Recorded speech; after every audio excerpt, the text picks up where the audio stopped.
Respected Shri Raju Sinha ji, DG NTI-PRIT, Shri S.K. Bhalla ji, DDG TS and PR NTI-PRIT, esteemed speakers of this program, senior officer of DOT, NTI-PRIT, industry, academia, and various ministries.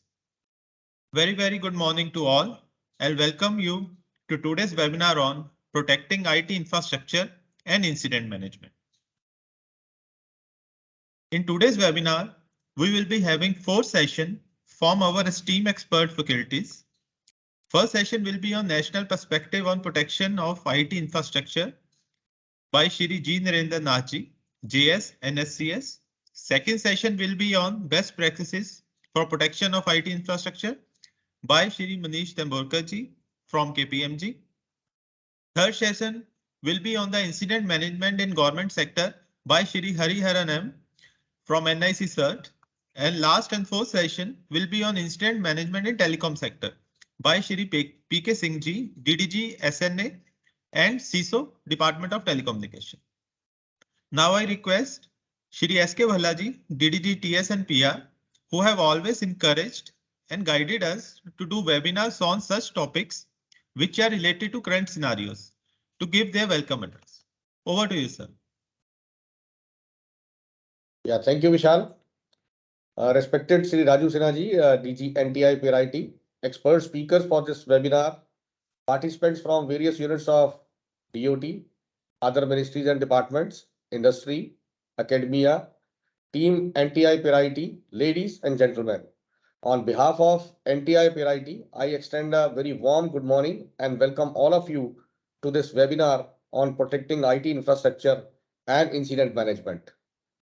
In today's era, where IT infrastructure has become the backbone of all transactions, be it government to citizen or vice versa, business to business, business to consumer, protection of such infrastructure assumes highest importance to ensure continuity of operations, besides preventing its impact on national security.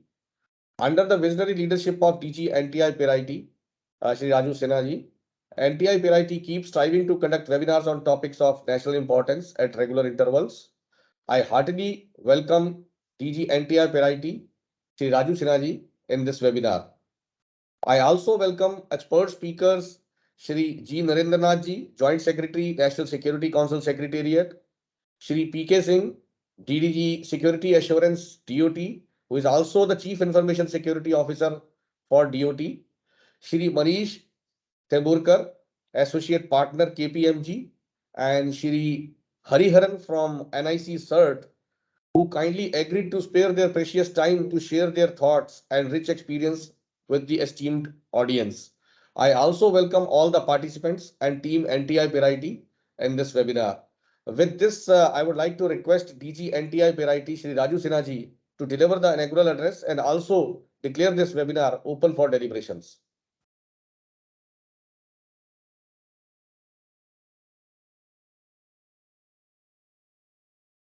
Sir, please unmute yourself.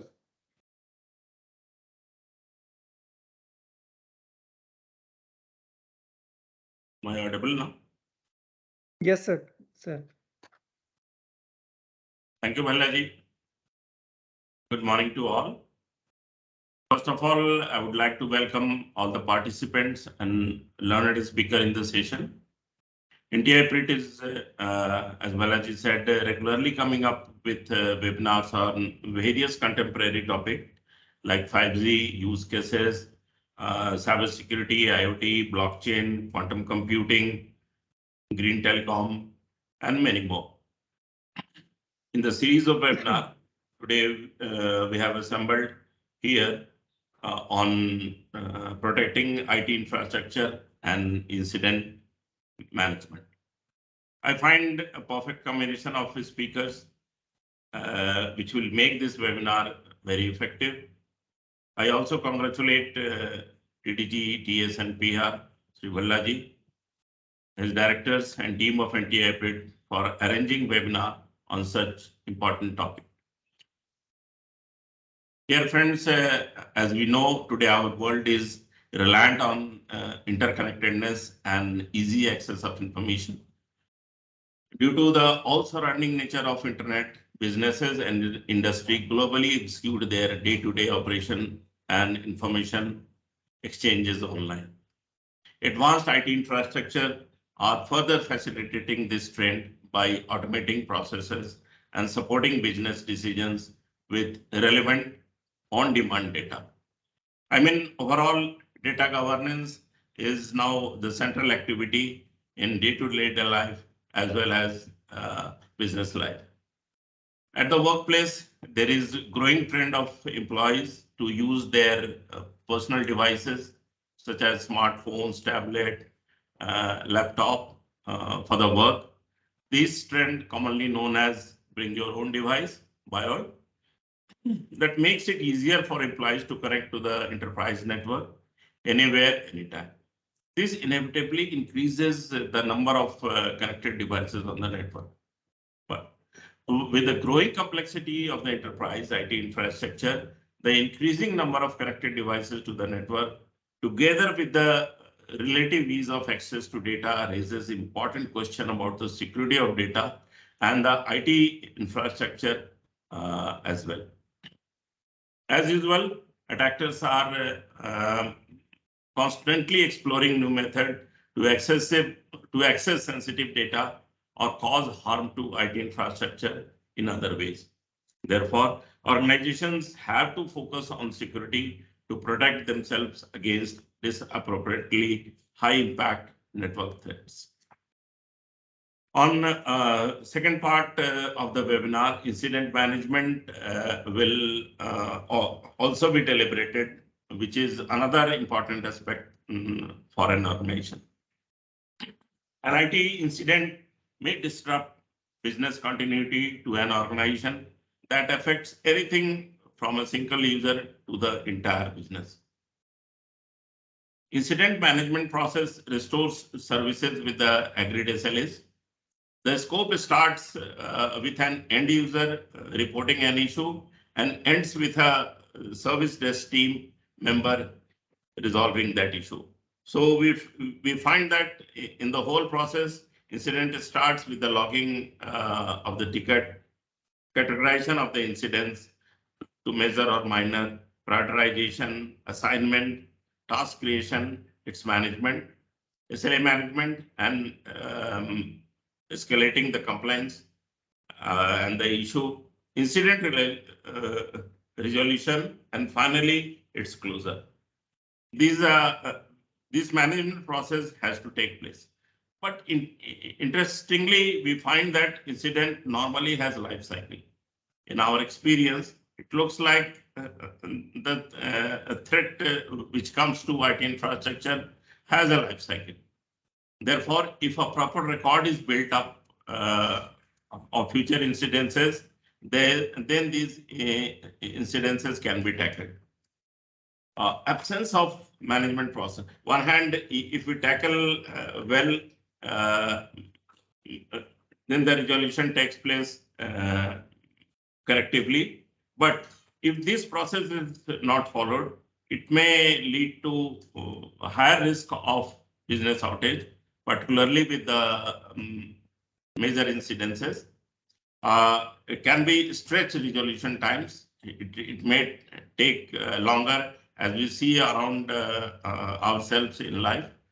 There could be lack of reporting abilities, and of course, overall decreased customer satisfaction level. So in this webinar, we have invited experts from government sector and industry to share their experience and thought. I welcome my colleague Narendranath PK Singh again, an industry expert from KPMG and NIC-CERT. Expert in the webinar will give us a glimpse of national perspective on protection of IT infrastructure, what the industry are adopting best practices for the protection of IT infrastructure, how the NIC is managing incidences in the central and state government networks, and incident management scenario in our own telecom sector. I hope all the session of this webinar will enhance our knowledge, and further based upon your feedback, we'll come up with new topic in due times. I declare this webinar open and thanks. Over to Balaji.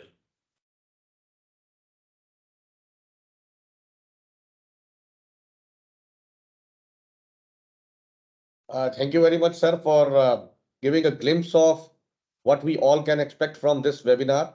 And thank you for gracing this occasion. Now I request Vishal to conduct the further deliberations. Over to you, Vishal. Thank you, sir. Just a minute. I'm sharing the presentations.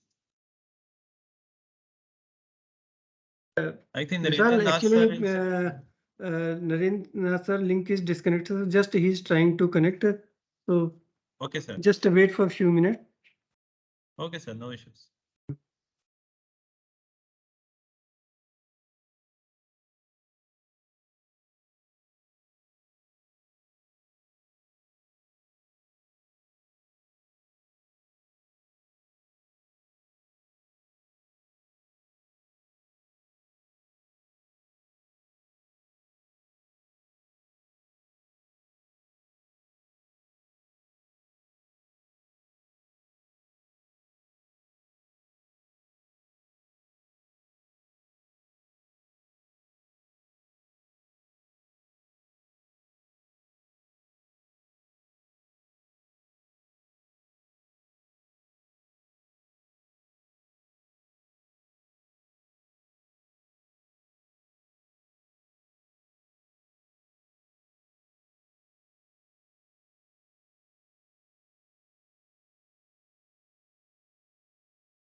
Narendra sir, are you getting my voice, sir?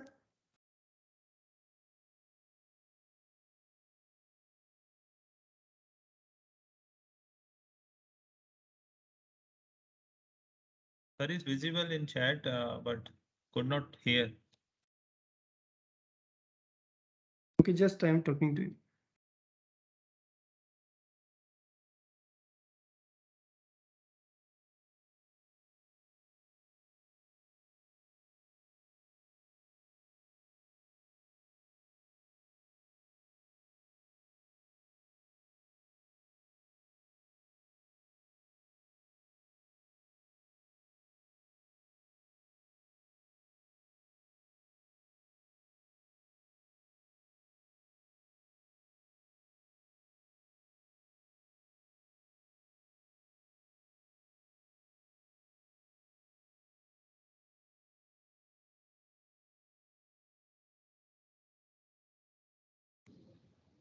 Throw गया unmute आ गया ना Yeah, I think sir is connected. Yes, sir. Sir, are you getting voice, sir? Huh? Narendra sir? Yeah, I'm able to hear you. Are you able to Sir, hear me? yes, sir. Yes, sir. Yes. Yeah. So just I am going through profile of Narendra sir. So good morning to all of you. I am Yaswant Kumar, Director Telecom Security and Type. So today we are very fortunate that Sri G Narendra sir has joined us in this webinar for delivering on a very important topic, that is national perspective on protection of IP infrastructure. So Narendra sir is not require any introduction, as he is one of the most famous and knowledgeable person in the domain of cyber security in our country. However, I am going through his profile. So sir is working as Joint Secretary in National Security Council Secretariat, with responsibility for coordination and monitoring implementation in the matters of cyber security and R&D and activities by different entities of India in the government, public and private sector, and in international bilateral and multilateral relations, and in various international fora. prior to this, he was Deputy Director General in Department of Telecommunication, Government of India, with overall responsibilities for the policy formulation and implementation and the matter pertaining to telecom network security of India. He conferred with the award of Sanchar ceremony by the Department of Telecommunication.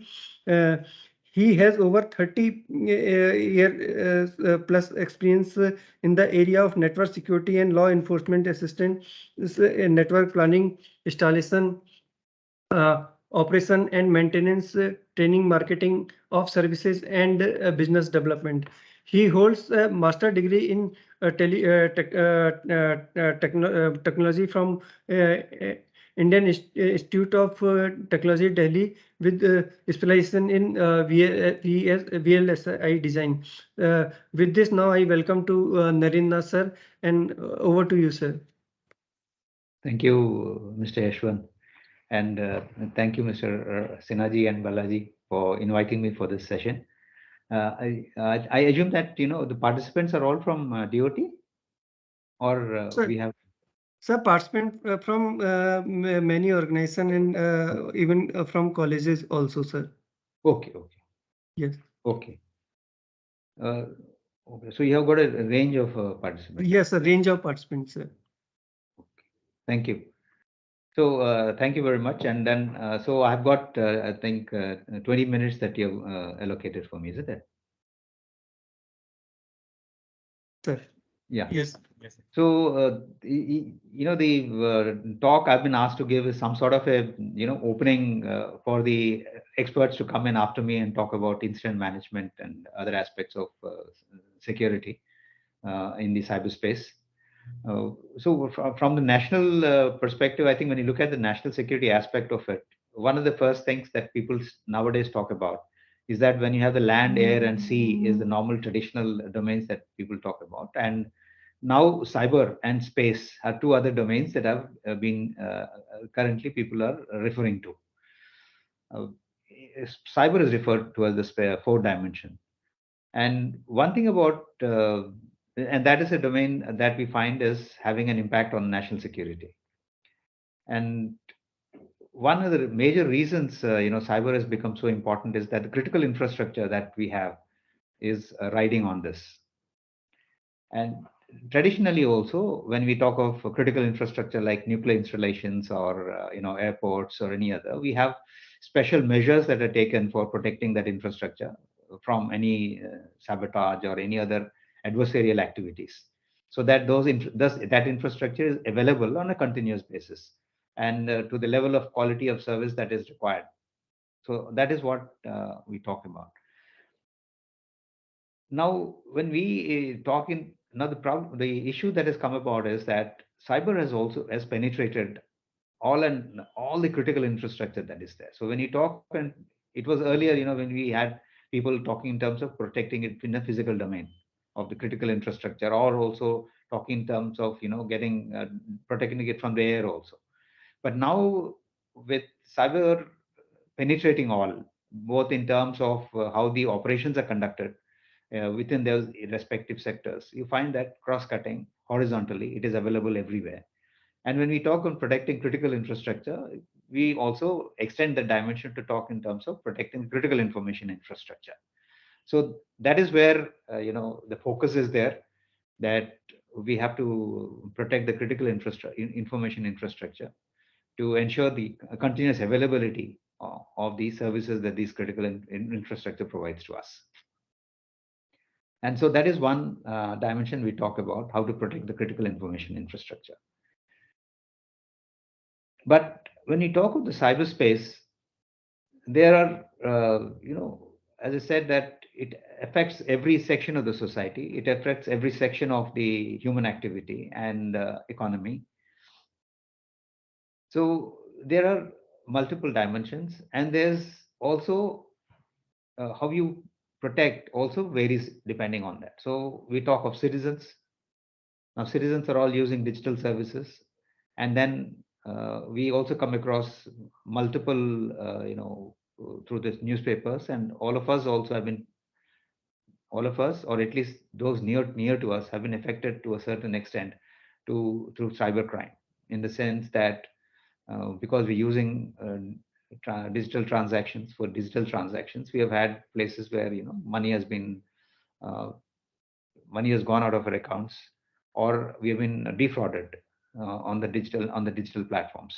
So this is one area of citizens that requires to be, when we look at it, because of the Digital India program that we talk about, the facilities that Digital India provides in terms of accelerating growth, in terms of accelerating the provisioning of services to the general populations of this country, and also in terms of the variety of services that can be provided, the ease of configuration of services, and the speed of rollout of new services that are visualized. So Digital India is a program that the government of India is actively encouraging. And that, when you have the Digital India, it affects every citizen of the country. We talk of Jan Dhan, the program, have everybody having a bank account, and people making digital transactions. So you find that all the citizens of this country are going to be affected if there is not proper functioning of the cyberspace. And we would like that all of us citizens seamlessly migrate to digital platforms and start using digital services for their own benefit and for the benefit of the country. And this is where the trust in this digital service is very important. And if citizens start getting defrauded, that's where the trust gets misplaced. So it's important that we, from the national perspective, how do we have security at the level where citizens are able to safely and securely use the services that are there, and they do not get defrauded. The other is at the enterprise level. Now, all enterprises are also digitized, and you find that currently you must be seeing lots of instances of ransomware where enterprise working is getting affected because of encryption of the IT infrastructure that they have, and affecting the services. Exfiltration of data after the digital infrastructure has been adversely affected, and leading to the leakage of sensitive information that pertains to the that particular company, which is a competitive disadvantage for them.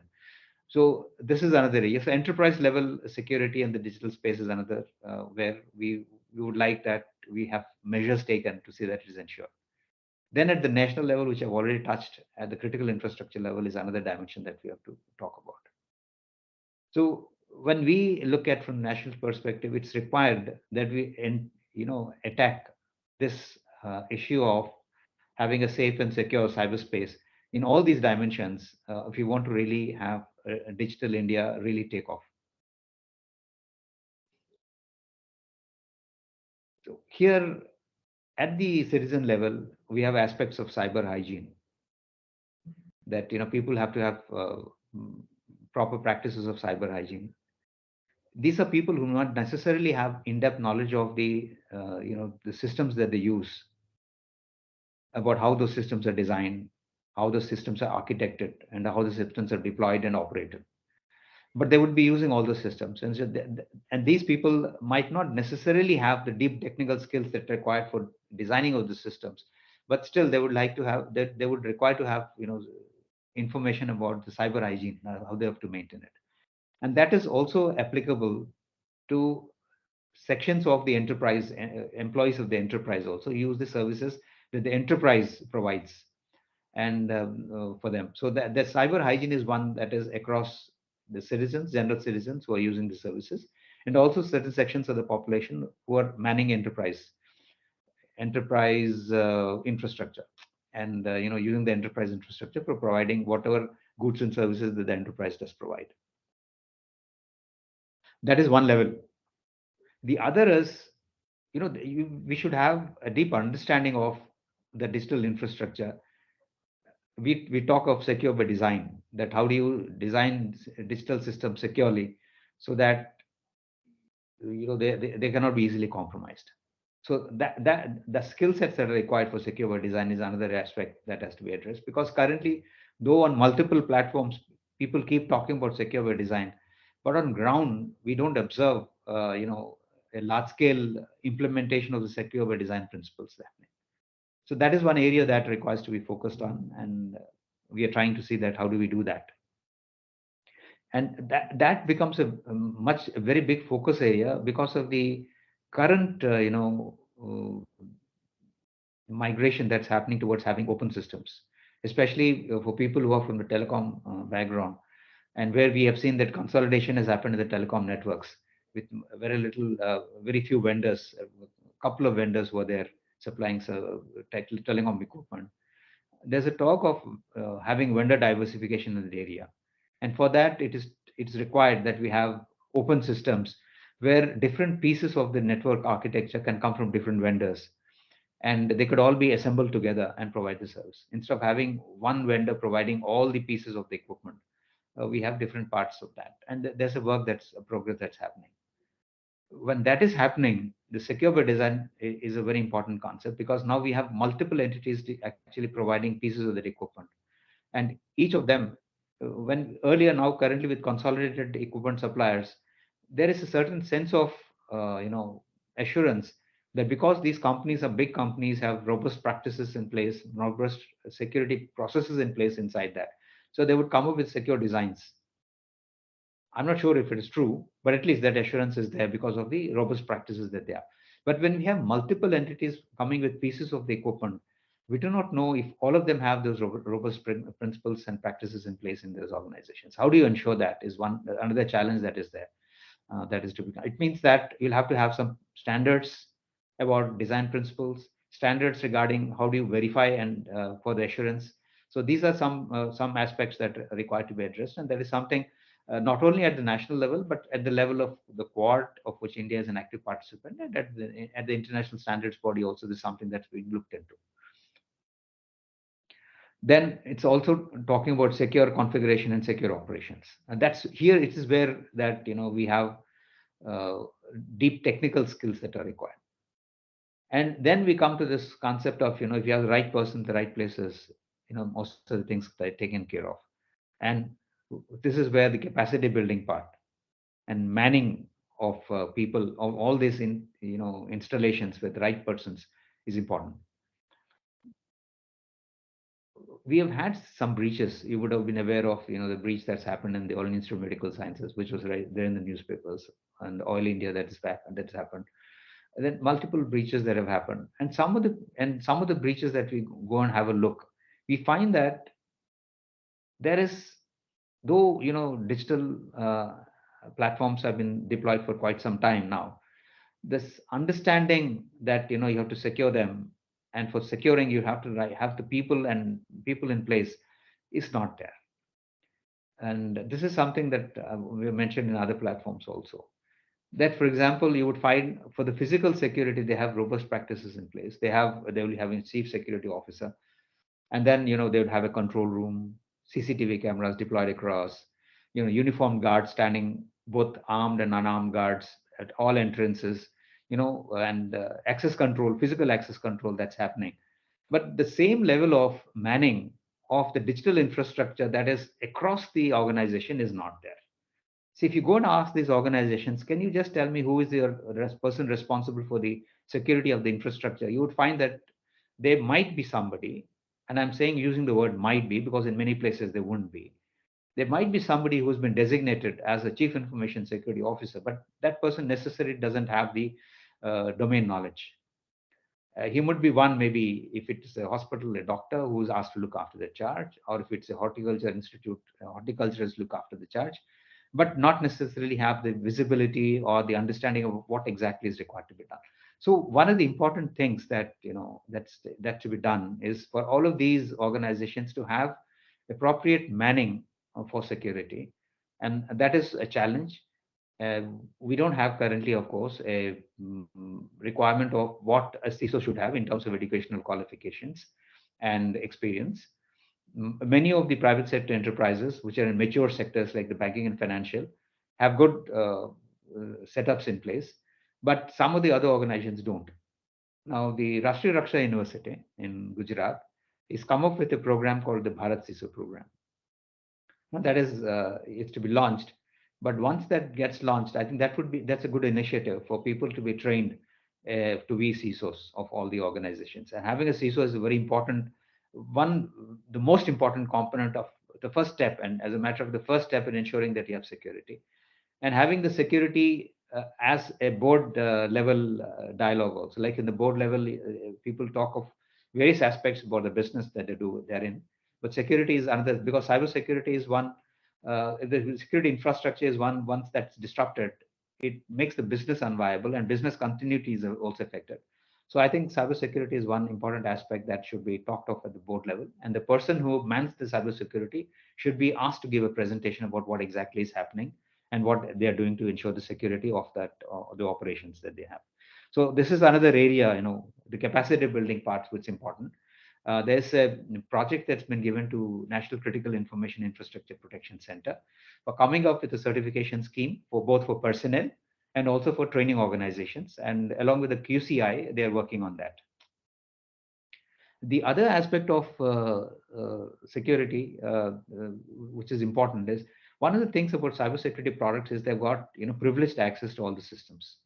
So the assurance about the cybersecurity products is also very important. And here, one area that we are keen on is to have indigenous products in the cybersecurity space. And I don't know if you're all aware, there's a Data Security Council of India, and we have sponsored a project for creating a portal called TechSagar, where indigenous companies in 25 different technology verticals are been listed out, and including the people, the professors and all, who are well versed in that. That's one that's done.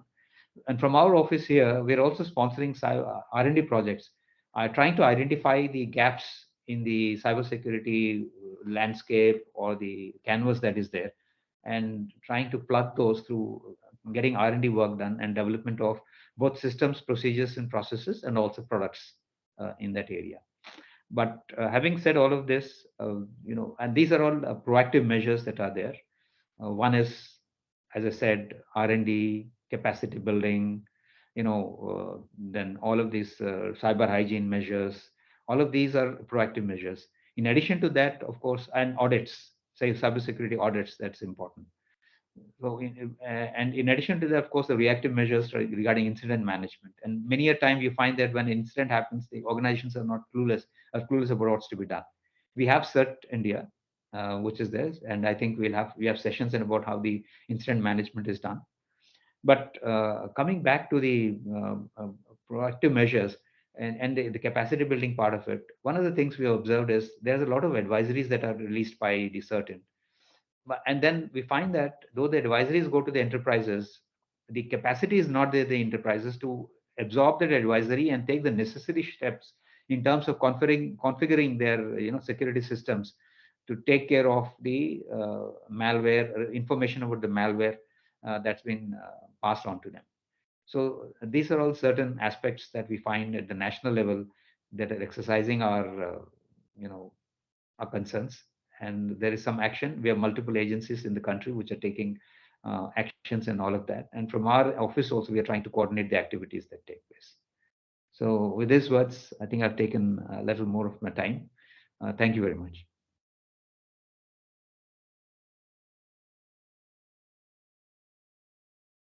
Yes, Thanks a lot, sir. Yeah, thanks a lot, sir. It was quite insightful and very good brief about the national perspective of our country, that how we need to focus on cyber hygiene, how we need to focus on creating capacity building, creating indigenous products, and reacting to the loopholes in the process chain. And it was quite an opening for all the organization, I must say. Wholeheartedly from myself and on behalf of NTI-PRIT, I again thank you a lot for taking out time from your busy routine for this webinar. We are highly thankful to you, sir. Thank you. Now I request Shri Yashwant Kumar sir to kindly welcome the next speaker of this session. I'm sharing the presentation. Just a minute, sir. Thank you, Vishal. Second session of this webinar is best practices for production of IT infrastructure. So this session will be taken by Mr. Manish Tamburkar, Associate Partner, KPMG. So just I am just giving his profile. So Manish is Associate Partner, in a digital trust practice at KPMG with more than 16 years of experience in cybersecurity consulting.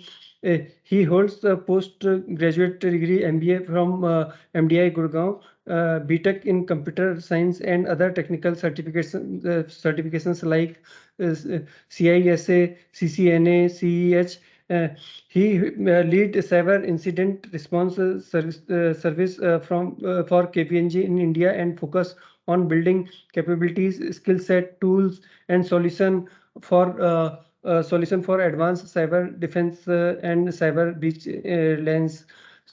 He has been instrumental in setting up a cyber incident response service for KPMG in India that supports number of clients in investigation and analysis of cyber breaches, threats, attacks, vectors, compromise assessment, recovery, and remediation.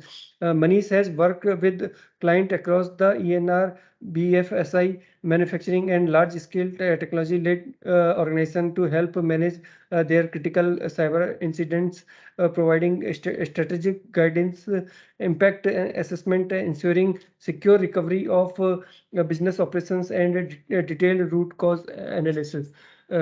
In his role at KPMG, he has also been actively involved in a large multi-year cyber security engagements that require strategic technical solution on advanced cyber security assessments and effective management of risk threats identified.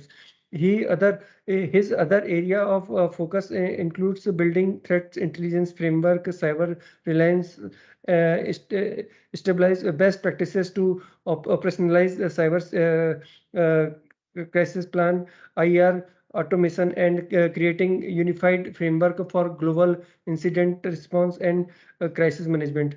With this, now I welcome to Manish, and over to you, Manish.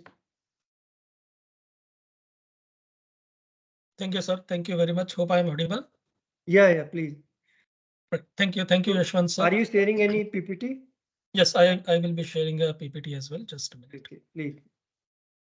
Yeah, while the PPT is coming up, but I would like to thank Yashwant sir, Sinha sir, and Bella sir also for inviting me to present my thought in this gathering. I think Narendranath sir has very, very objectively presented the best practices and the perspective which, as a nation, we are looking for in securing the critical infrastructure and some of the initiatives that has been taken upon. I would like to continue with that and give a more practical approach in terms of building up those best practices and implementing some of those best practices from a more of a practitioner perspective as well. I think he has already touched upon some of the cyber hygiene measures which should be implemented across the organization, be it critical infrastructure, corporates, or enterprises. We will quickly touch upon some of those practices again, which is very much essential from operations perspective as well. He also talked about secure by design concept. That is again very important point to be addressed across the industries, because it has to be started from right from the conceptualization, designing, standardization, testing to solutioning that we will be implementing across the enterprise. And that requires a lot of deliberation, lot of effort to be put in place across both from security consultant perspective as well as from the organization perspective to be in place till the ground level as well. So with that, I think I will, my screen is visible. Hope my screen is visible. Your screen is visible. Please go ahead. Okay, thank you. Right, so we'll quickly touch upon some of the why we are looking forward protecting IT infrastructure, and especially in the telecom sector, and what is the importance for it. See, we all understand telecom sector is one of the critical infrastructure for the country, along with other critical infrastructures like BFSI, oil and gas, manufacturing, banking. Telecom is definitely one of the backbone for most of the communications data services across the environment. And that's where the two critical services which telecom sector is being providing, which is data services and voice services, is very, very important, and is part of the critical infrastructure that needs to be secured and protected. In case of there is any security incident or breach on any of these telecom infrastructure or the IT setup supporting the telecom infrastructure, there is a potential impact of customer data leakage, customer information leakage, or service outages as well. That would have not only impact on the telecom infra, but also on the supporting supporting infrastructures, let's say banking, manufacturing, which rely most of the time rely on this underlying telecom infrastructure, and that's where this needs to be protected. And we have seen large cyber incidents cyber incidents happening not only in India but across globe. Some of these are listed over here. Vodafone data breach in 2019. These are some of the recent attacks which we have been seeing. Similarly, Orange, which has been hacked, and there was again a data leakage from Orange in 2020. If you talk about TalkTalk data breach or T-Mobile data breach, which we see that a large amount of customer information or customer data has been leaked out of these organizations. We all understand that these organizations would have also implemented some of the best practices in the security control, security domain. However, still they have got breached because of maybe certain weekends at the configuration point of view, point of sight, or it could be some certain manual errors which they might have been exposed to. But still, the impact for the breaches has been very large. For an example, let's say T-Mobile data breach was due to one of the API misconfiguration, which is exposed to the internet. It's a customer API that was exposed, which was not properly secured, implemented, and from out of that, the entire breach has happened. Now, if you look at get into the details of each and every breaches, there are very small mistakes which these organizations might have done while designing or conceptualizing security across the environment, or the way it has been monitored, managed, operated, so on and so forth. And that's where we believe that basic security hygiene, if properly put in place, would definitely help us in identifying the security breaches early and at least mitigating those security breaches at a very early stages itself. Now, coming to another perspective of critical security cyber incidents that we have seen across multiple organizations, across industries, so on and so forth. There are multiple studies which has been taken across by some of the independent organizations, research organizations, so on and so forth. Similar study has been done by KPMG also very recently, based on the security incidents investigations that we have carried out. And largely what we have observed is there are different categories of security incidents that has been seen across organizations, out of which ransomware security incidents, in at least in last couple of years, has been the most significant and largest amount, or contributing to the highest number of security incidents, followed up by network intrusion or business email compromise, or sometimes we call it as a phishing email compromise, so on and so forth. And we all understand that ransomware incident, as Naren sir has also mentioned, it's a kind of an encryption of the data or the systems done by the threat actor, after which you will not be able to access any of the systems, any of the machines, and you have to there will be complete outage of the services, systems, operations, so on and so forth, and you will not be able to deliver any services. But at the hand side, ransomware attacks are typically not a one-day attack. Normally, the trend is that ransomware attack must have happened almost a couple of weeks to sometimes months or a year back in the organization, which means the organizations might have been compromised for more than 3 months, 4 months, and then all of a sudden one fine day, the encryption would have happened and everybody come to know and get noticed about the incident.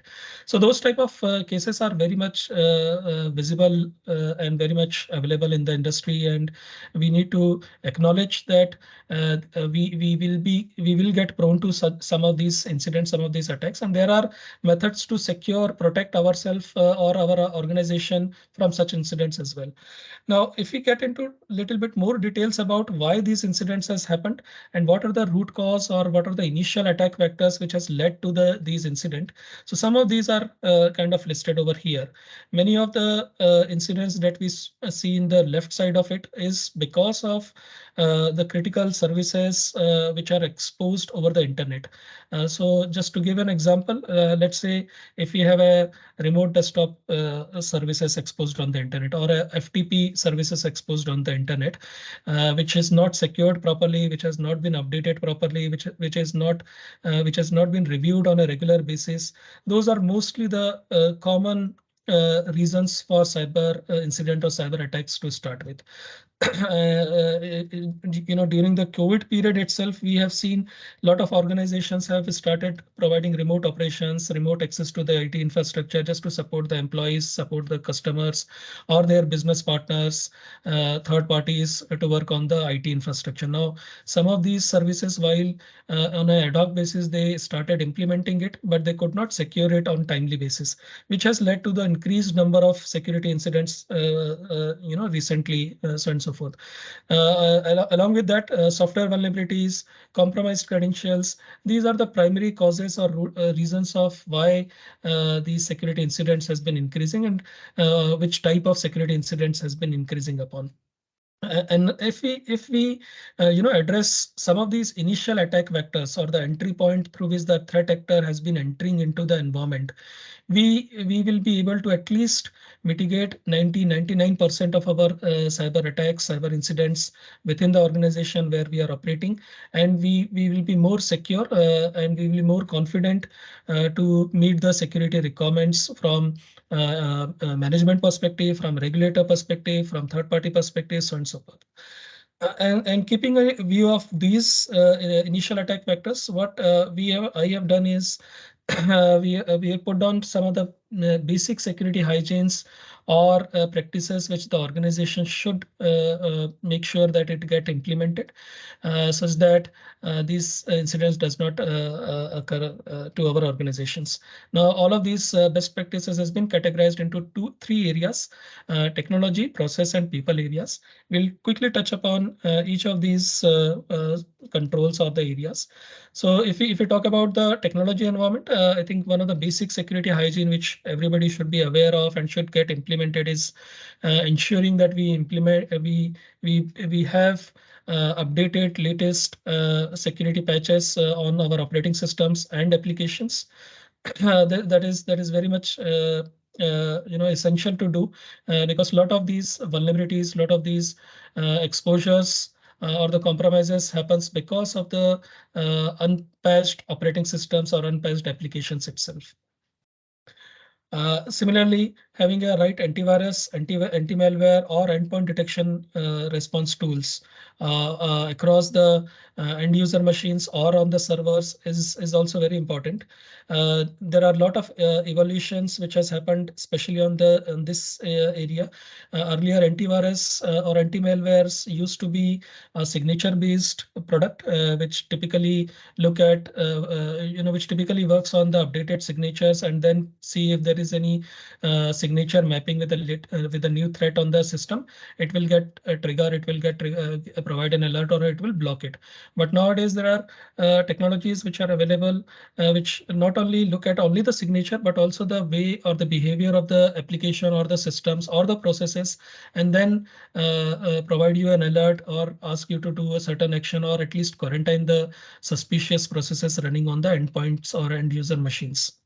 So we may have to look at also using some of these tools, some of the solutions which are more advanced, more prone to providing you alerts against security threats, so and so forth. The third one is ensuring we have perimeter security in place, especially firewalls, intrusion detection systems, VPN solutions, along with the features which would not only secure the basic security controls, basic security issues, but also some of the advanced incidents related to ransomware or APT attacks or LTO operations. LTO is long-term operations, which a lot of state or the state actors also get involved in this. So those should also get properly implemented and configured such that it gets identified, activated adequately on the timely basis. And then leveraging encryption technologies on the data that we are putting on our systems servers, and it has to be ensured and implemented across transit as well as on the rest as well.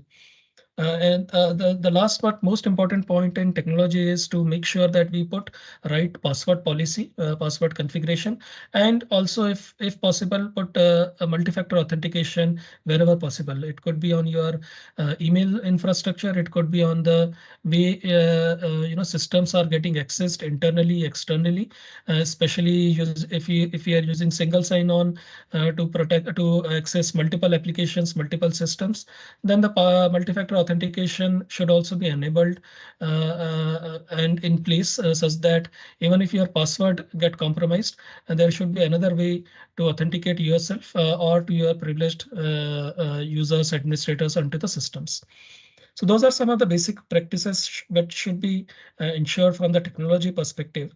If we come to the process perspective, again, regular backup and testing those regular backup is very, very important because in some of the cases, especially in the ransomware attack cases, we have seen that encryptions does not happen only on the machines or on the servers, but it also spreads to the backup environment or sometimes the DR environment, which is making it completely inaccessible for the organization to get back into the operations and start using the data.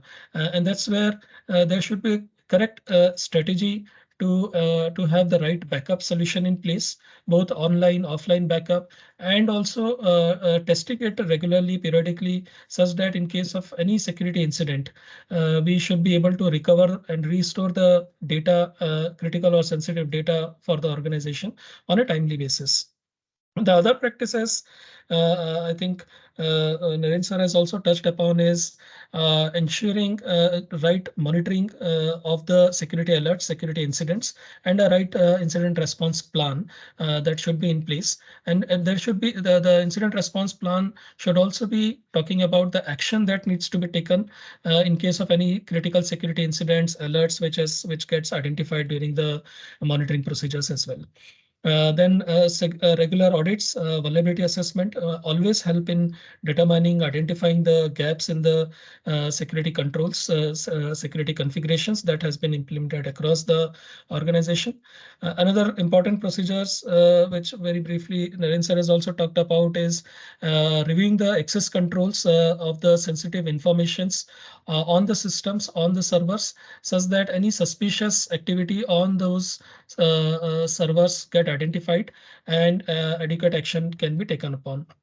Last but not the least is implementing a disaster recovery plan and ensuring that it is working proactively in case of any security incident or any outage of our operations, and we should be able to recover it quickly as and when there is a security crisis in the environment.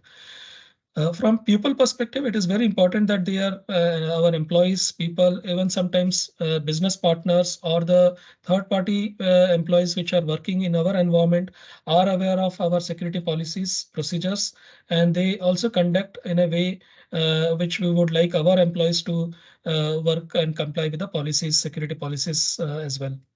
And last but not the least is also ensuring how are they reporting the security risk? How are they reporting any suspicious activities which they believe could be critical to the organization? And there should be a clear plan and awareness about how those security incidents should get reported to the central authority, which will be taking action against it. So some of these best practices are very much prevalent now also. These are very basic hygiene. If we try to address some all of this, we are very sure that we will be protected from the recent cyber attacks or threats that is around and which has been impacting the other organization. Apart from this, there are a couple of other areas, especially sharing knowledge about the security incidents within the industry, within the peer group, or with the regulator on a timely basis is very, very critical, very, very important, because that not only helps you as an individual, as an organization, but also other industry players, other organization, and as a country as a whole. That is very critical to be adopted. And one very important thing which is also coming up is building up a cyber insurance plan in case of any security breach, any security incident. How can we mitigate the risk or transfer the risk with the right insurance in place? So with that, some of the last standard or references which you can also refer upon and that might be helpful in building the right security practices are also highlighted here. A lot of it maybe you would be aware of, but in the interest of quick understanding, ISO 27001, which is again a global standard on information security, that has about 114 controls talking about in different categories, are very good reference point for starting to implement security controls within the organization. Similarly, NIST security framework, which is more in terms of technical security controls that should be put in place while looking at security attacks from identification, protection, detection, response, and recovery procedures, is very, very good reference point which can be adopted while putting up the best practices. In addition, there are few very industry-specific standards like PCI DSS that talks about how to secure critical customer information, especially credit card information, which has about 12 different type of requirements under 6 different categories, is very, very important. If we talk about telecom sector, there are 3GPP or GSMA standards on cyber security, on security, that could also be a good reference point. And last but not the least is the CIS benchmark, which talks about various security hardening guidelines or technology platforms, how to configure it, what type of security hardening should be implemented across, let's say, operating systems, firewalls, IDS, Active Directory, DNS. There are a lot of resources which are available in all of these standards. There would be a lot of overlaps also, but it is best to reference each of these standards and adopt it in the best possible way within the organization where we are operating. Other than this, there are guidelines which are continuously coming up from CERT or NCI-PC that touch upon some of the latest threats, latest advisories, attack vectors, which should also be monitored on a regular periodic basis. And if required, adequate actions should also be taken across in customizing our security controls and adopting the best practices referred by the larger authorities, which is looking at the organization, the country as a whole security standards as well. So with that, I would like to close and hope some of these would be helpful for all of you to implement. I would be happy to answer any questions at the end of the session, but that's all from my side. Thank you. Thank you. Thanks a lot, Manish ji. If anyone having any question, as sir has said, at the end of sessions, we can take if Manish sir agrees to stay. I hope it's okay, Manish ji. Sure, I will be there. Thanks a lot, Manish ji. Quite well documented presentation, sir. you focused on the various cyber areas and cyber incidents happening in our country, and what are the key threat vectors, and what are the simple reasons due to exposure of a critical asset to internet has led to major incident in our countries. Deliberations on the focus areas like people, process, and technology was quite eye-opening, I must say, for the audience, and they will gain a lot from this session, sir. Thanks a lot for taking out time from your busy schedule for this webinar, sir. Thank you. Thank you, Manishji. Thank you. Thank you, Manishji. Yashwant sir, I would be sharing this presentation for next speaker. Just a minute.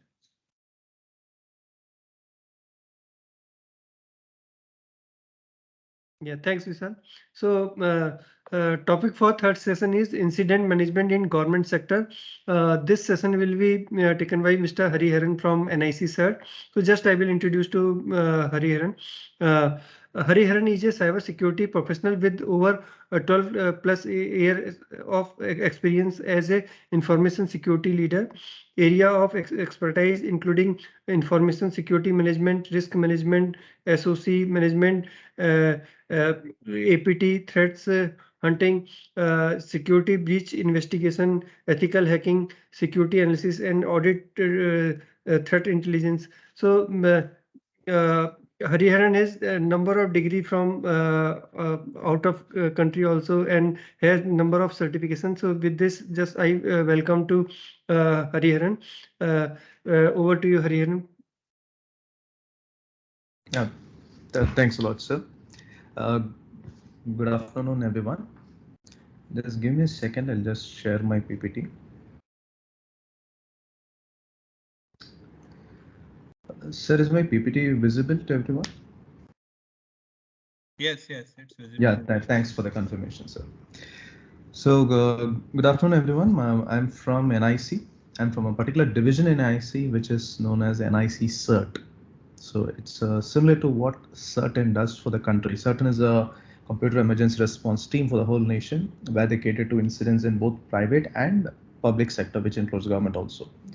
Whereas we at NIC-CERT, we handle security incidents within NIC, and we also offer our services to the users of NIC services and NIC network.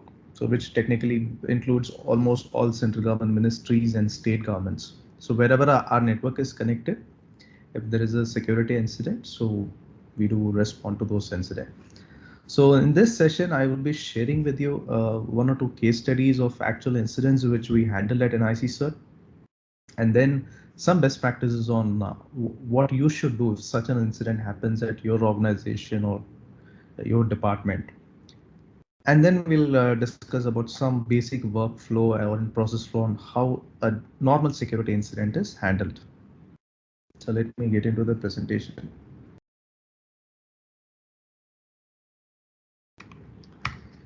So before starting, I just want to give you a quick overview of what NIC-CERT does. Like one thing is we do handle security incidents. So apart from security incidents, we do a lot of other activities also, because the goal is not always do post-mortem of activities, especially security incidents. The goal is to actually detect and stop the incidents at a very early stage. So towards that, there are multiple activities which are oriented. One is gaining threat intelligence, both from open web, deep web, and through our own internal investigation. So whenever we handle a security incidents, we do a root cause analysis, and post the analysis, we come out with our own set of indicators of compromises, which is previously unknown in the globe. So those indicators of compromise, we get it blocked within the government network, and then we share the same with the CERT-IN, which is the National Computer Emergency Response Team, and then CERT-IN decides on further course of action. So intel sharing is very, very crucial in any incident response, because the same attacker who has attacked your department could attack some other government department also, and the chances very likely the hacker could target multiple government departments, multiple government websites, either on a same day or a same time or across a period of time. So the sharing of indicators of compromise, and any other relevant details related to a security incident post-analysis becomes very, very crucial in helping the mitigation of security incidents, not just in government and in private sector also, and across the country as a whole. So we do that. And apart from that, we do have a honeypot installed in the NIC network.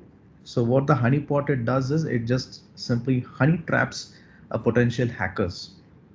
So on any given day, we would be witnessing like millions of hits on the websites which are hosted in NIC network.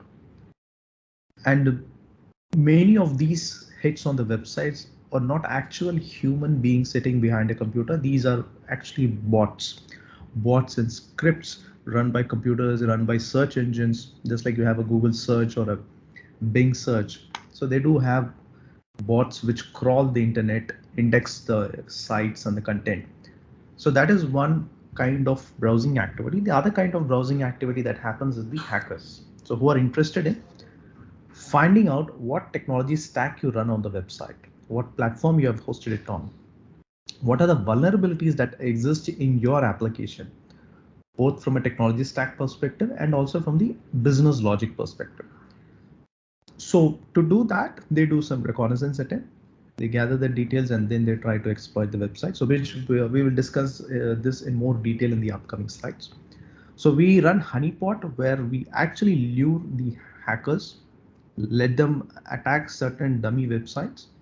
And while they do this activity, we observe the tools, the techniques used by the hacker to get into the network and hack the application.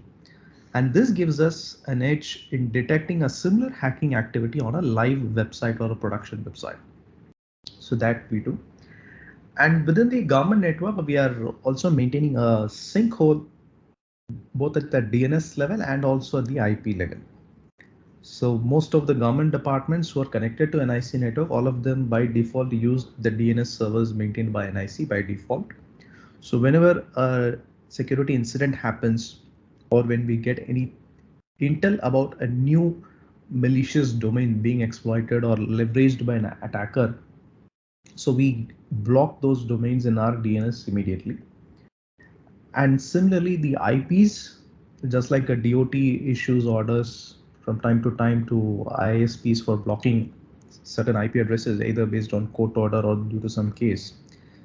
Similarly, we block IPs within the NIC network. So which literally covers all the government organizations who are connected to NIC network. So there we block the IPs which are malicious in nature, which are used by attackers.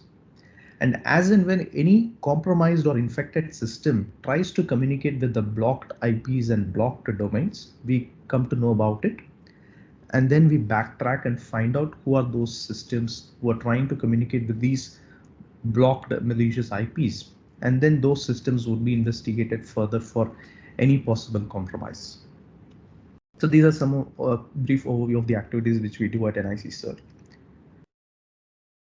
And this is a generic advice which we give to the users. So first is we request every user to report incidents to us, because reporting incident is the first step of any incident response process. Until unless you report something, the information about an attack or an intrusion is suppressed at the lowest level. So then you are making a mistake, because the attacker is not just going to stop at your system. If your system is compromised, there is a very high likelihood the attacker would have already compromised multiple systems within the same network by moving laterally.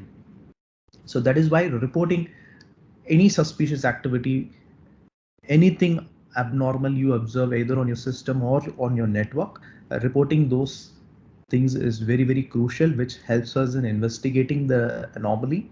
And then we can come to a conclusion after analysis, whether it is a security incident or some network issue.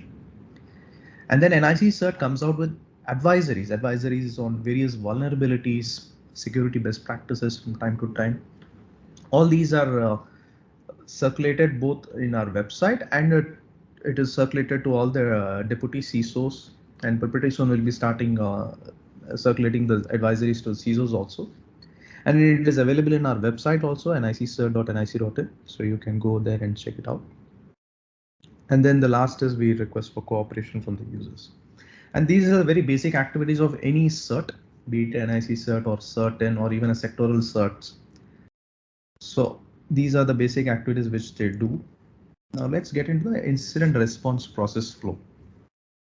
So actually we have a different process flow for different incidents. And this is a very generic process flow, just to give you an idea on how incidents are normally handled. So for reporting an incident, we have 4 mechanisms. One is the user or the person who notices the incident in the first place. He can just either send an email. We have a 24/7 incident response help desk where the email address is incident@nic.in. And we have a 24/7 telephone support also. The phone numbers and the email ID are available in the last slide, so you can note it down later on. And then you have a service desk, which is a centralized ticketing tool used by NIC for logging issues related to any NIC service. It need not be a security incident, even if you're facing an issue with your network or if you're facing an issue while accessing a government application. So here you can go to the service desk and report the issue, and then it comes back to us. And then we have a provision in our website itself through which users can contact. So these are the medium through which the user can report incident. The other way of detecting an incident is we do our own threat hunting. We do have access to a lot of network level logs. So we analyze those logs, and based on logs, we also spot a lot of anomalies and then identify those incidents.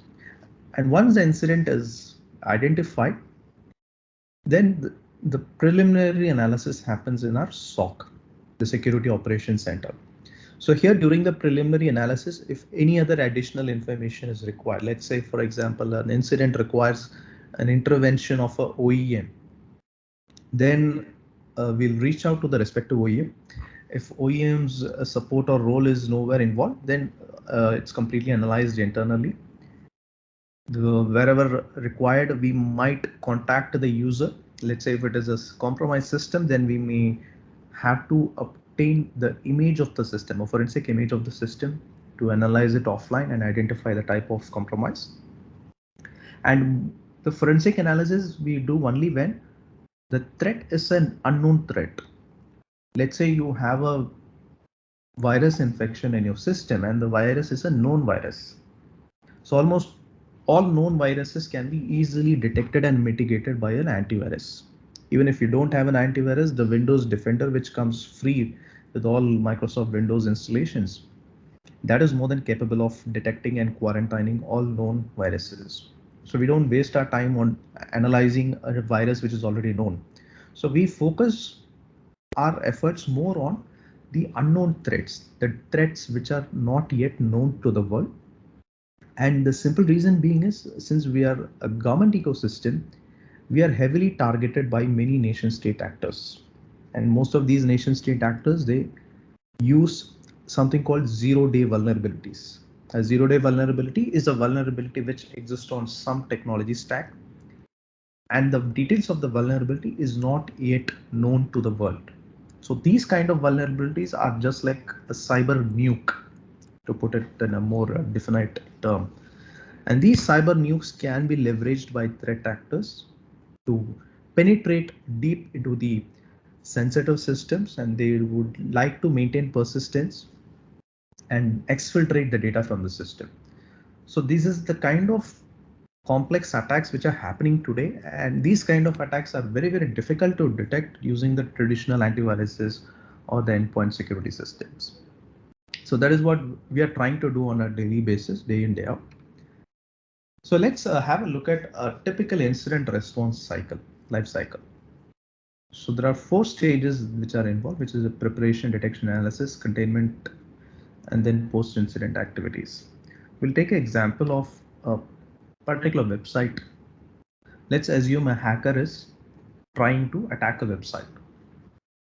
So here we have the MITRE attack framework. This is a very well-known framework published by an organization called MITRE.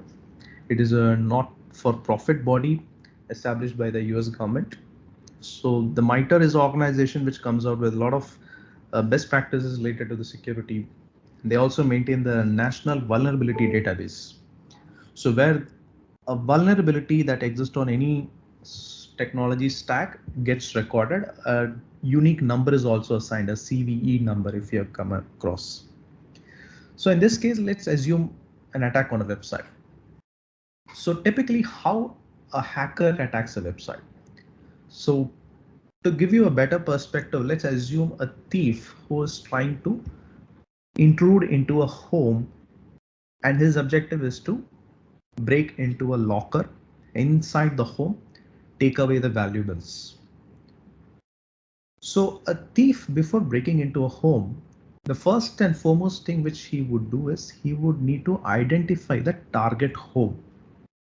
So what he will do a recce. A recce is nothing but reconnaissance. He will just go around a particularly posh society. He will just try to find out the houses which looks very posh from the outside, where you have a German luxury cars parked in the porch, where you have limited security. Let's say there is only hardly one security guard posted, and the house is occupied or it is mostly empty. So you will do all these reconnaissance and identify a potential target. Let's assume there is a house where it is locked. Only one security guard is sitting outside. The occupants are not presently at the house. So then he would try to identify what are the points of entry inside the house. The first and foremost entry point is the main gate. Obviously, no thief is going to enter through the main gate. So always there will be some back door. He'll try to see the length and height of the walls. Whether is it easy to scale the walls? What are the tools that is required? After scaling the walls, whether do they have any pet animals, like for example, a dog which is doing the rounds around the house. And then after crossing all these obstacles, once you get into the house, there are very limited ways of entry. Like one, you have the doors and then the windows. If the doors and windows are barricaded with heavy metal grills, then the entry becomes much more difficult. So apart from the doors and windows, there is no other entry point. The remaining all are concrete walls. The only way to get through the concrete walls is drill through it. So now the entry points are identified and the level of security at each entry point the thief has assessed. And based on the mitigation mechanism, whether there is a metal grill placed in the front of the door or it is a normal simple plywood door, the thief chooses his toolkit to break into the house. The same principle what a thief uses to break into the house applies in the ICT domain also. Here the hacker first does a recce of your website or the network. So ultimately, if you run a website, the website is reachable on the internet. There will be a public IP associated with the website. So the hacker will first do a OSINT. OSINT is nothing but open source intelligence. He will go to websites like Shodan. Shodan is a website which literally scans all exposed IP addresses on the internet and catalogs the ports and protocols and services that are running on all the publicly facing IPs. So the hacker can go to Shodan and he can search for your IP address or your domain and see what are the ports and protocols that are running on the particular IP. The next is any vulnerabilities that is existing on the IP address. Let's say you're running a vulnerable version of IIS web server.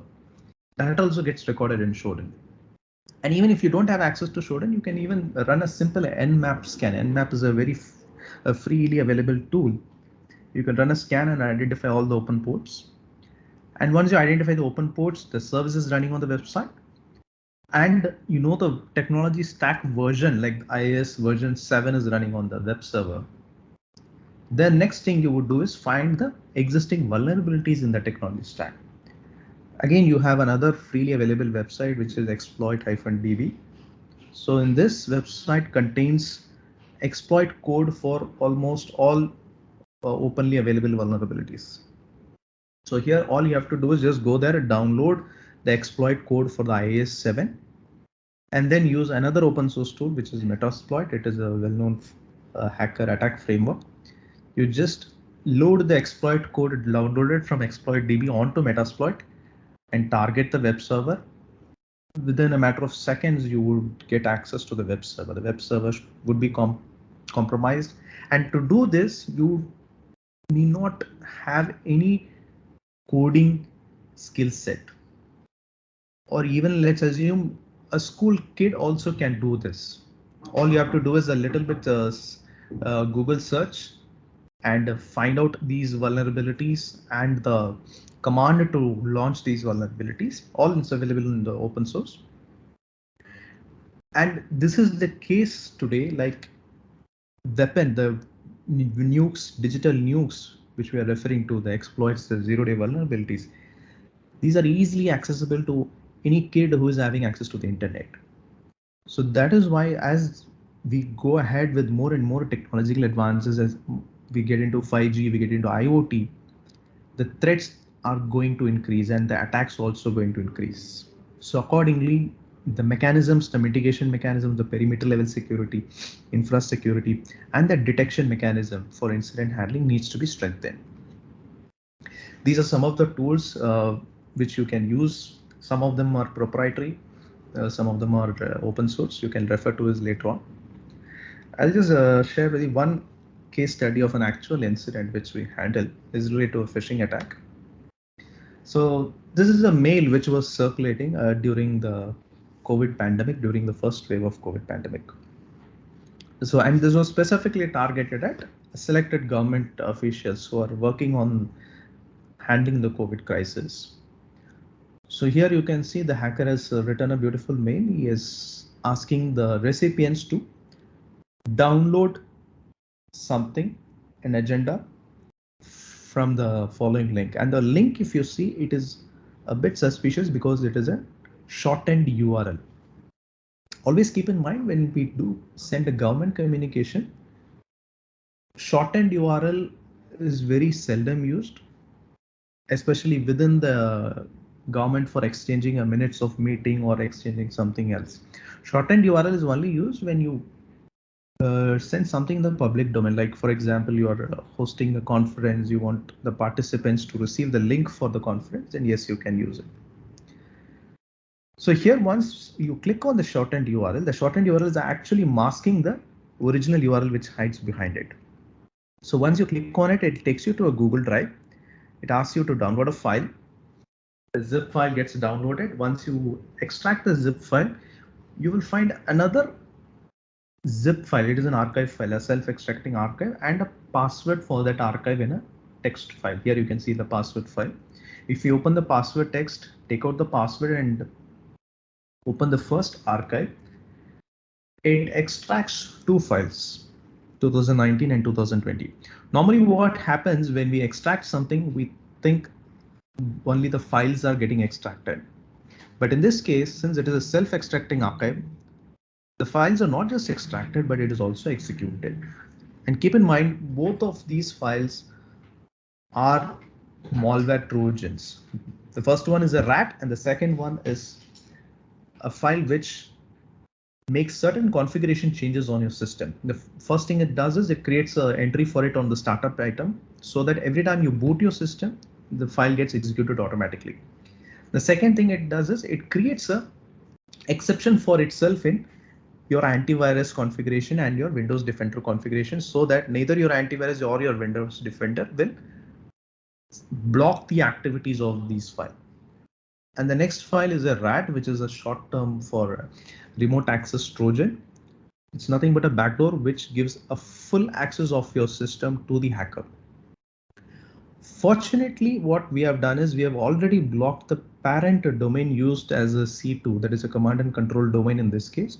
So the people who are connected to the NIC network, in spite of clicking and extracting the files, they were not able to connect to the C2 domain because it was stopped in our DNS layer. And that is how we came to know about this incident. But unfortunately, a couple of people who were working from home during the COVID pandemic, they got infected. But since we had the logs of the people who received this email, we were able to get back to them, identify them, and mitigate the incident at a very early stage. So what are the best practices that you need to follow if a system is infected? The first and foremost thing you have to do is disconnect the system from the network.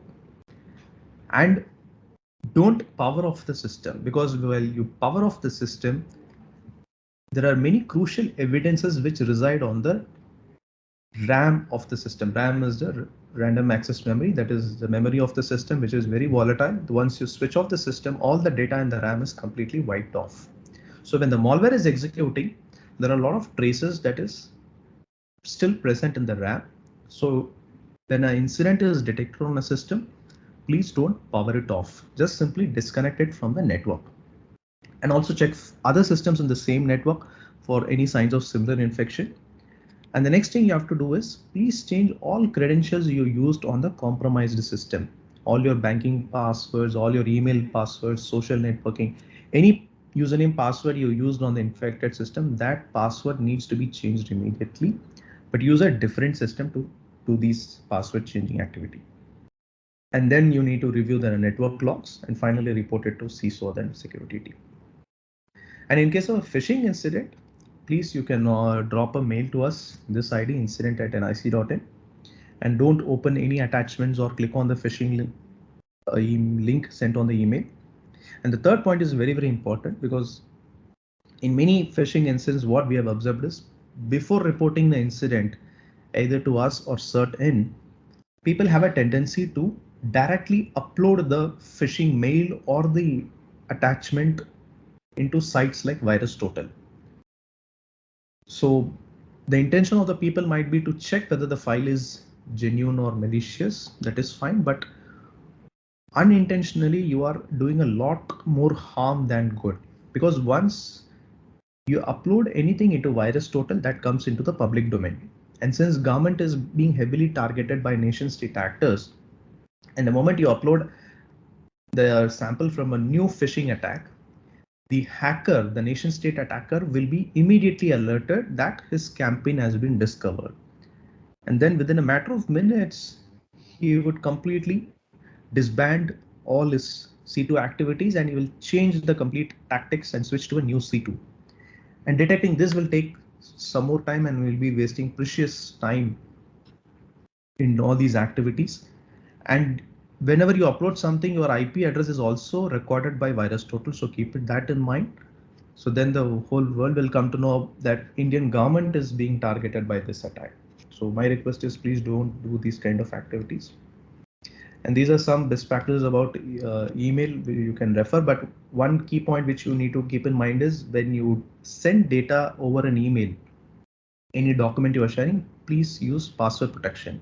Password protect the document and then send it over email. So that in case if your account is compromised at any point of time, at least the hacker would not get access to all your information.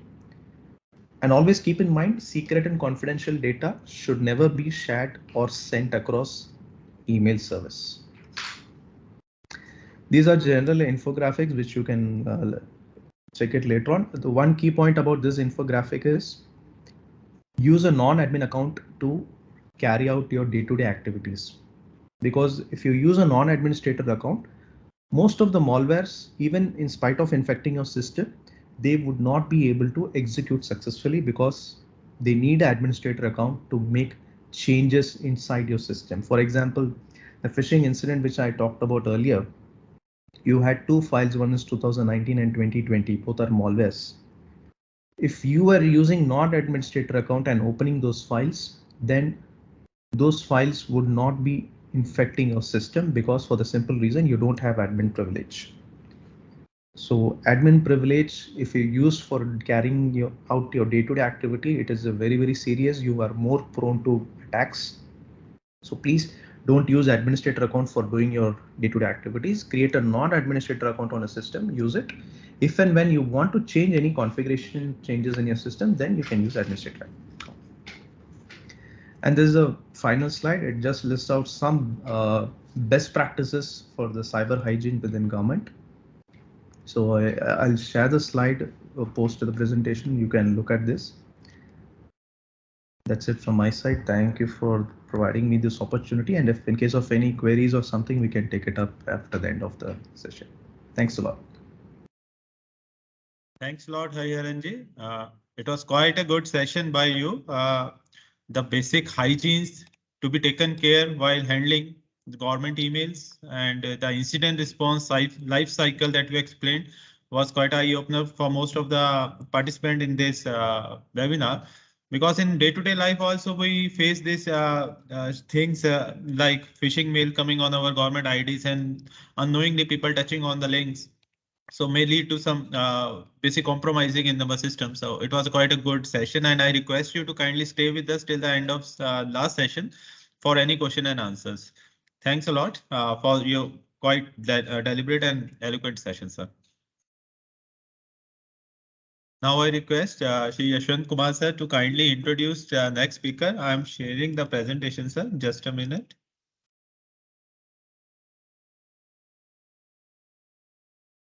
Thank you, Vishal. In this session, we will cover incident management in telecom sector. This session will be delivered by Sri PK Singh sir, DDG Security Assurance DOT Headquarter. PK Singh sir is just I will introduce to PK Singh sir. So PK Singh sir is also acting as Chief Information Security Officer of Department of Telecommunication. And sir has very good experience in telecommunication security. He has also excellent experience in digital financial transactions security while working at Telecom Engineering Center. Sir has vast experience in laying down the technical specification for various telecom products, network elements, testing and evaluating them against the laid down specifications and international standard. With this, now I welcome to PK Singh sir. Over to you, sir. Good afternoon. Am I audible?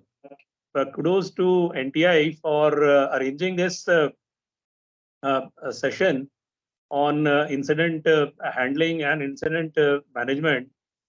In fact, we do face a lot of issues in day-to-day operations. When I say we, it is basically the telecom service providers as well as the DOT headquarters and the LSA field units that they are bombarded with the information provided by many of the security agencies, even by DOT headquarters also, which basically falls under the domain of an incident. So first, what is an incident is very much required to be understood. So basically, when we say an incident, we are taking that definition for granted that it is something abnormal which has happened with a system. And when we take up the natural definition of incident, any abnormal action which has happened with a system is required to be taken care of. Now that taken care of is a very wide term, and this taken care of involves a lot of activities. It involves identifying which system has been impacted or which systems have been impacted, whether there are other systems which are also in the target domain of being impacted, etc., etc. So that is also a need to identify that these are the systems which are being impacted. And after you have identified that this system or these systems have been impacted and these systems have a capability of spreading the infection to other systems also, so that also is required to be taken care that the incident or the infection doesn't spread to other systems. So this activity is also part of the incident management. But before we take up the incident management, we would like to know the exact definition of an incident. Incident is basically all the telecom service providers, whether they are rich in resources. When I say rich in resources, they are basically very large telecom service providers who really are rich in resources, both in terms of manpower as well as money power. But there are also service providers or the licensees, which are basically very small companies or 2 members or 3 members or very less manpower is available with them, but still they are involved in the business of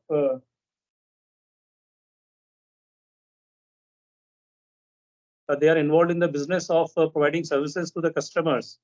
So an incident can happen irrespective of the resource richness of a particular service provider. The large service providers operating all over the country can also get impacted by an incident, as well as the small service providers in, let's say, in a district or in a LSA, they also can get impacted by an incident. So when we say this incident and impact, what we are saying is we are always defining the incident that it is something which is in violation of a security policy. The security policy is required to be defined by all the telecom service providers, whether small or large. And if anything happens which is non-conformant to the security policy, that activity is considered as an incident. And that incident may include a security violation wherein a system resource has been exposed or is potentially exposed to unauthorized access. There is unwanted disruption in an operation of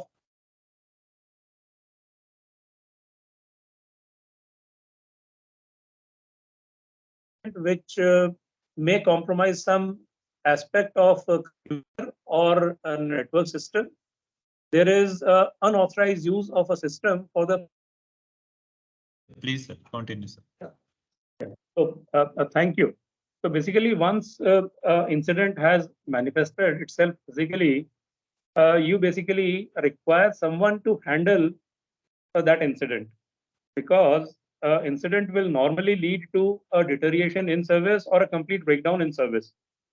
So this type of incident, which is leading to deterioration in service or a complete breakdown in service, is categorized as the most severe form of incident. There could be other incidents also, like let's say a simple defacement of a website of a particular LSA or of a particular district.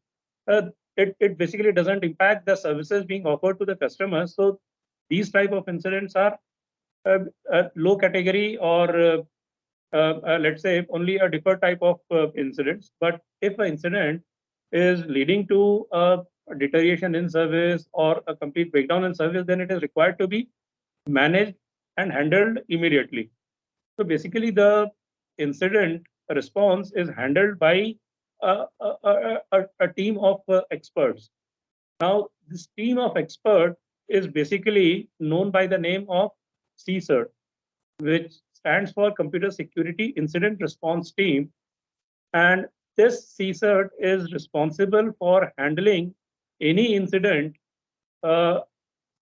impacting the service or continuing to be there or be persistent in the network. So this team has to be available and it should be operational on 24/7 basis. This team is responsible for getting the information about a particular incident being impacting a telecom service provider's network.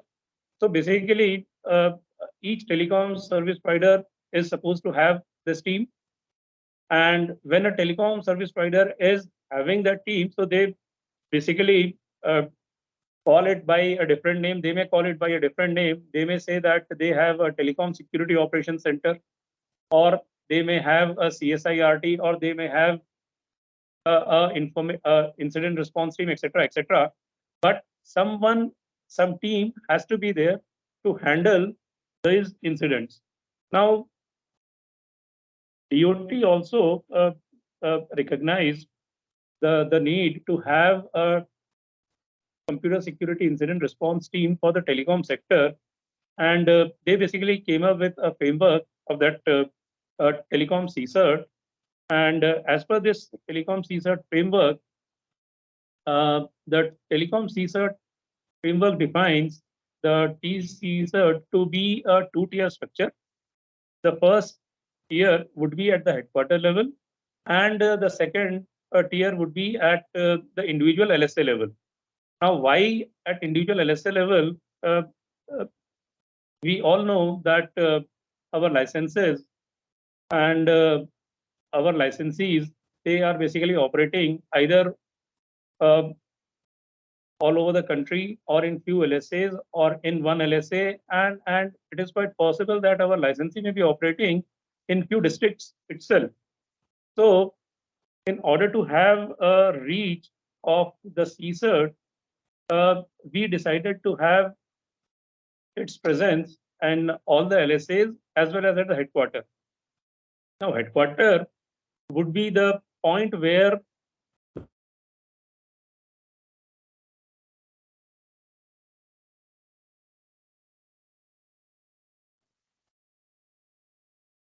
the information about the incidents will be collected at a central location.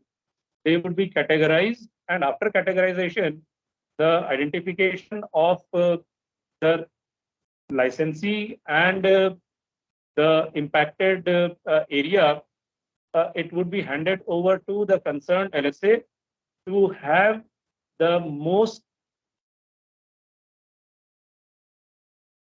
appropriate response being made available with the least amount of delay.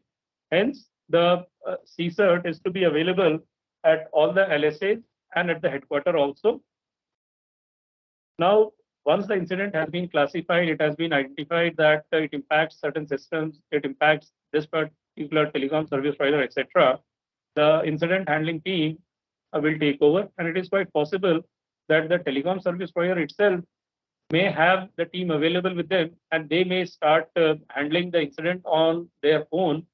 But once it has been reported to the TCERT headquarters, which the telecom service providers are bound by the license conditions to report to, the CERT will also play an active role in doing the incident handling.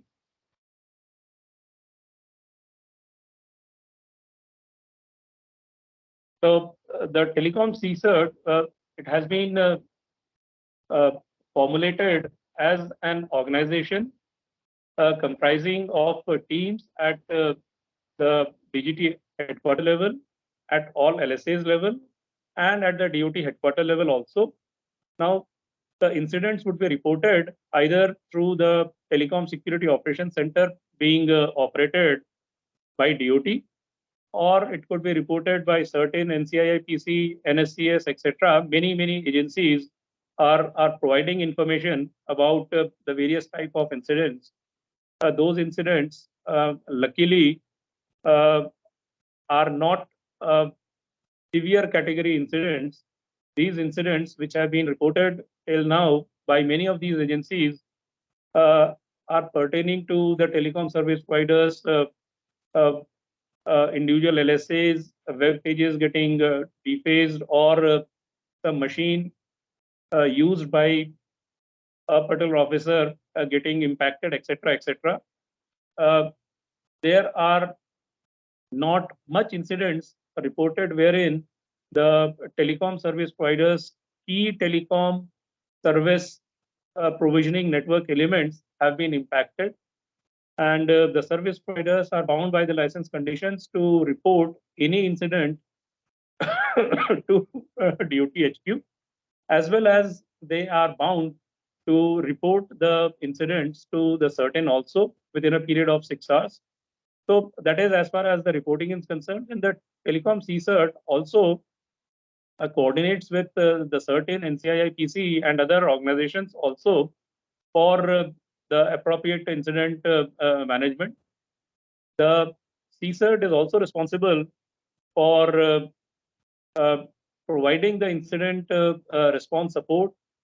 Then on the basis of incidences handled by the various agencies, it will develop the knowledge database, and this knowledge database would be made use for issuing advisories, etc., so that the incident do not recur, and if the incident recurs, then take proactive action so that the impact is confined to a minimum.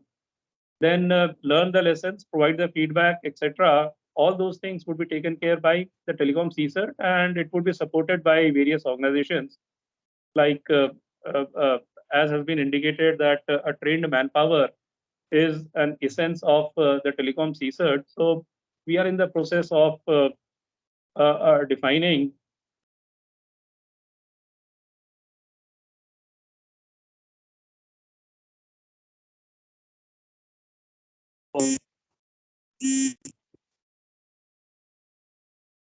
what training requirement has to be there, then what type of training is required to be imparted so that our officers and our Telecom CERT team is able to play the defined role. And NTI-PRIT is doing a wonderful job in this. They have already imparted a training to our officers, and TEC, NCCS, they are responsible for laying down the security standards, the best security practices, etc. CDOT is involved in doing R&D and deploying certain services and certain tools to aid the Telecom CERT in its smooth operations.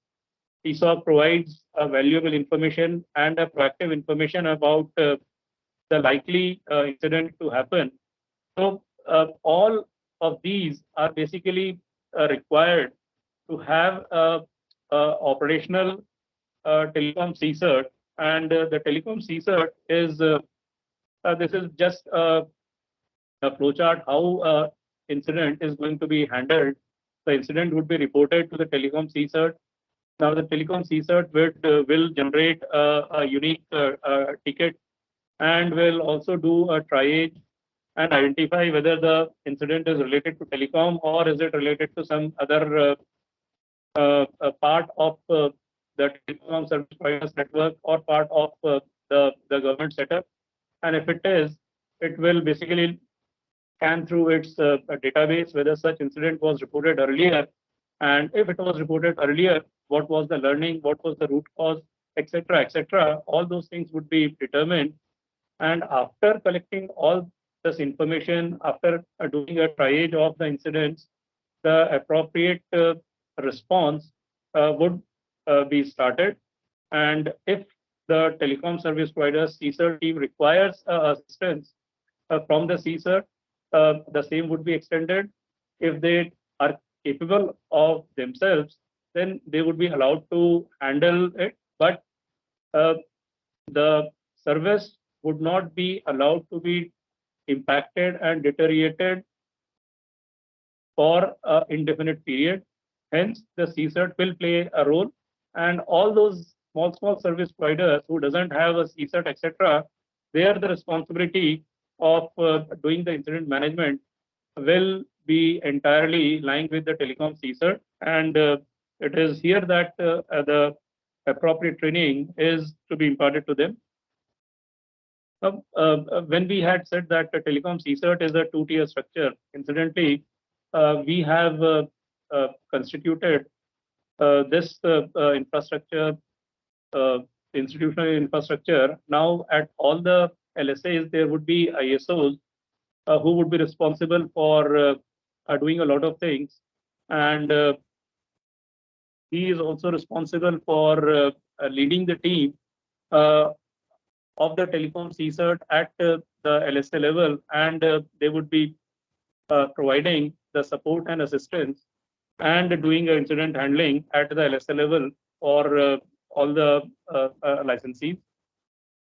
Now, coming to the license provisions, there are quite a lot of license provisions which will provide a lot of assistance to the CERT team at the LSAs and at the headquarters. The first license provision, and very important one, is the licensee are responsible for the security of their network, and they would be having a organizational policy on security which will have provisions to cover all aspects of their network, including the network forensics, the network hardening, the network penetration test, and the risk assessment. This is basically required in case there is a network incident which has been reported. Then what information is required to be provided to the CERT team would be determined by the appropriate implementation of the network forensic requirements. And when the CSER team is doing investigation into the incident, they would be looking into whether the network was hardened properly, whether the previous speakers has very rightly indicated whether the appropriate password policies were there, whether the appropriate commands were categorized on the basis of the user ID, etc., whether the network system or the network element was accessible remotely. So all those things would be taken into consideration while doing the investigation into the incident. And why this investigation is to be done into the incident is it has to be determined whether the particular breach has happened due to inadvertent adequacy on the part of the service provider. And if it is so, then the service providers are to be penalized as per the license provisions. And in order to do that, the licensor will be constituting a committee of 5 members. And this committee of 5 members will include 2 cybersecurity experts to determine whether the breach is due to inadvertent adequacy or otherwise. And the committee will also determine the amount of penalty upon the loss and gravity of the information due to this particular incident. And besides the penalty, the liability and criminal proceedings, etc., also can be contemplated, and even the license can be considered to be withdrawn, although such type of incident or breach has not happened. But it doesn't mean that we will continue in a state of affairs wherein we would continue to believe that such type of breach will not happen. It is quite possible that the breach might happen. And the telecom service provider, this network, they are basically the best targets for impacting the economy of any country. As all of us are aware that it is the telecom networks over which the entire information infrastructure and critical infrastructure is being upon. Now, when we come to the incident management, the whole objective of incident management is to basically whenever some malicious actor, or whether the state supported or state sponsored or non-state actors, they undertake incident, their objectives are basically twofold. First objective is if they can gain monetary or otherwise. That is the first part. And the second part is if they can bring down the information infrastructure of the country for as long as period as possible. So the objective of incident management is to negate on these 2 aspects. No monetary benefit is to be allowed to the actors, and on happening of an incident, the network and the services are to be restored with minimum amount of delay. So those are the 2 cornerstones of any incident management activity. So in doing so, the first and the most important thing is identifying which are the network elements which have been impacted. And once you have been able to identify the network elements, then you are required to determine the alternate to these network elements, so that you are able to start the services with the least amount of disruption. Now, that is the first part of the incident management activity. The second important part is we basically have to collect the forensic information so that we are able to do a incident investigation. And the objective of incident investigation is to determine how the incident has happened, how the breach has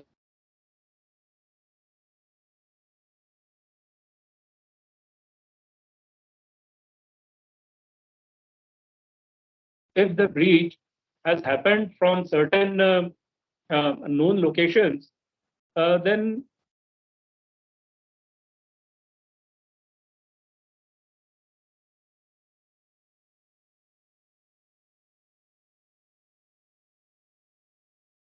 as part of those international agreements, the action can be taken against such type of actors, malicious actors. Although these malicious actors are very careful in hiding their track, and it is almost difficult to attribute and identify who the actual actors are. Then once we have been able to identify the system, our next objective is that the infection should not spread to other systems. What we do is we normally isolate the infected system from the network. And then we basically undertake the forensic imaging, then we undertake the scanning to determine what type of malware was used, from where it was used, the methodology of loading of the malware, etc., is basically the next step. Once we have done all those things, parallelly we have to plan to start the operations without waiting for much time. And it is here that when we have analyzed that such and such type of incident happened, and this incident has happened because of these type of vulnerabilities existing in the system, so we have to immediately plug those vulnerabilities and harden the system further. And after we have taken the due care which should have been taken as part of the security policy, then we resume the operations with all the security measures in place, and we do monitoring for some time, and then we are basically ready to provide the services back once again. So this is basically how the incident is going to be managed. And in case the incident happens, the license as well as the certain notification, they mandates that the incident is required to be reported.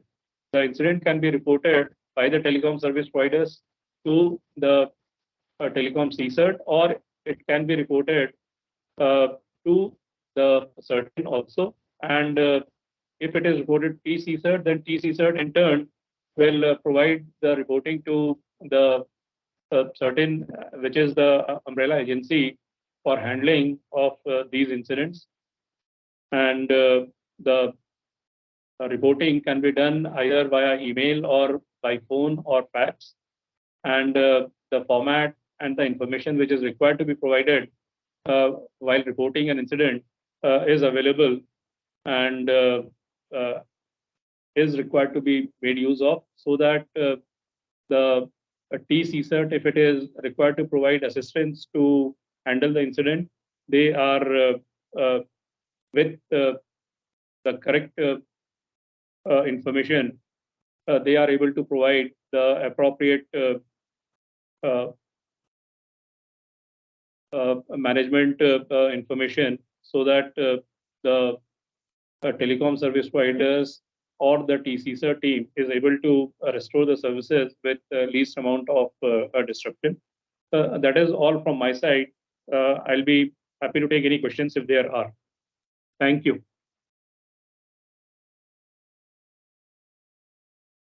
Thanks a lot, sir. It was quite an insightful session regarding the telecom related, the various type of incidents being handled in our ministry and how TCERT is functioning with various stakeholders, and what are the various good practices that one has to follow in case some incident happens. I hope the audience must have gained from your valuable suggestions in this session, sir. And from NTI-PRIT, we are highly thankful to you for taking out time for this.